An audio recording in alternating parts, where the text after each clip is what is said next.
Coming up on 5 Minute News. Gay club shooter evaded Colorado's red flag law. Twitter activists put pressure on brands after Trump reinstated. And Indonesian earthquake kills at least 162 and injures many more. It's Tuesday, November 22. I'm Anthony Davis. Long before he was arrested in the Colorado Springs gay nightclub shooting that left 5 people dead, Anderson Lee Aldrich threatened his mother with a homemade bomb. Yet despite that scare, there's no public record that prosecutors moved forward with charges against Aldrich, or that police or relatives tried to trigger Colorado's red flag law that would have allowed authorities to seize the weapons and ammo the man's mother says he had with him. Meanwhile, authorities in Colorado Springs are identifying 2 men who are being hailed as heroes following the tragedy that unfolded at the nightclub.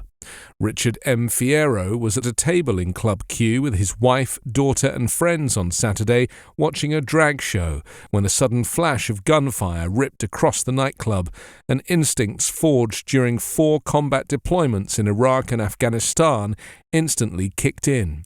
Fierro charged through the chaos, tackled the gunman, and beat him with his own gun.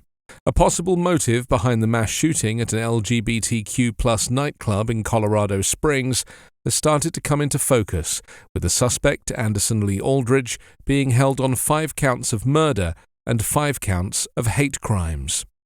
Aldrich is the grandson of outgoing Republican Assemblyman Randy Voepel. Voepel, who had served as a state lawmaker since 2016, lost his re-election bid earlier this month.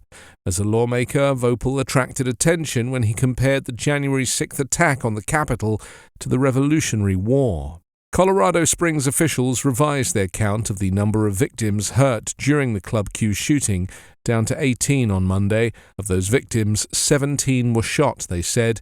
5 people died in the attack. The deadly shooting at Club Q, one of the few refuges for LGBTQ+ people in Colorado Springs, came at a time when drag events and the venues that host them have been subject to frequent threats across the United States. A coalition of civil rights activists on Monday were urging Twitter's advertisers to issue statements about pulling their ads off the social media platform after its owner, Elon Musk, lifted the ban on tweets by disgraced former US President Donald Trump. Trump's account, which Twitter had suspended after the US Capitol riot on January 6, 2021, citing the risk of further incitement of violence, was reinstated over the weekend. Some 90% of Twitter's revenue comes from selling digital ads. The group in the Stop Toxic Twitter coalition complained that Musk had vowed to advertisers that Twitter would take a considered approach to reinstating banned accounts and convene a new content moderation council. No such council had been created as of Monday. This month, Musk complained that pressure from the activists had already caused a massive drop in revenue. Twitter began reinstating banned or suspended accounts late last week, including comedian Kathy Griffin, as well as Trump. Representative Marjorie Taylor Greene's personal Twitter account was reinstated on Monday, more than 10 months after being permanently suspended for repeated violations of the platform's COVID misinformation policy. Greene is synonymous for hate speech and conspiracy theories.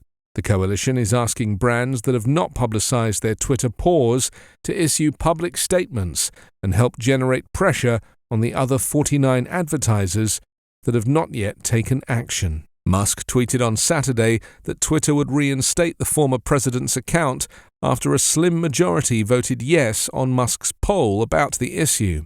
But critics say many of the votes may have come from bots. A 6.9 magnitude earthquake killed at least 162 people and injured hundreds more on Indonesia's main island on Monday. Terrified residents fled into the street, some covered in blood and debris. Many of the dead were public school students who'd finished their classes for the day and were taking extra lessons at Islamic schools when they collapsed, West Java Governor Ridwan Kamil said as he announced the latest death toll in the remote rural area. Hospitals were overwhelmed by injured people, and the toll was expected to rise further. No estimates were immediately available because of the area's far-flung rural population, but many structures collapsed and residents and emergency workers braced for grim news. Roughly 175,000 people live in the town of Kianjur, part of a mountainous district of the same name with more than 2.5 million people. Known for their piety, the people of Kianjur live mostly in towns of 1- and 2-story buildings and in smaller homes in the surrounding countryside. Camille said that more than 13,000 people whose homes were heavily damaged were taken to evacuation centres.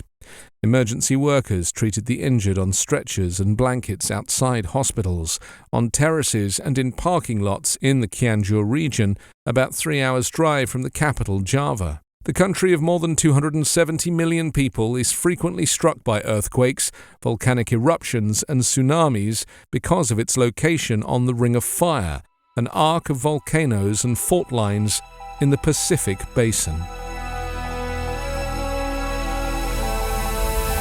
You can subscribe to 5-Minute News on YouTube with your preferred podcast app. Ask your smart speaker or enable 5-Minute News as your Amazon Alexa flash briefing skill.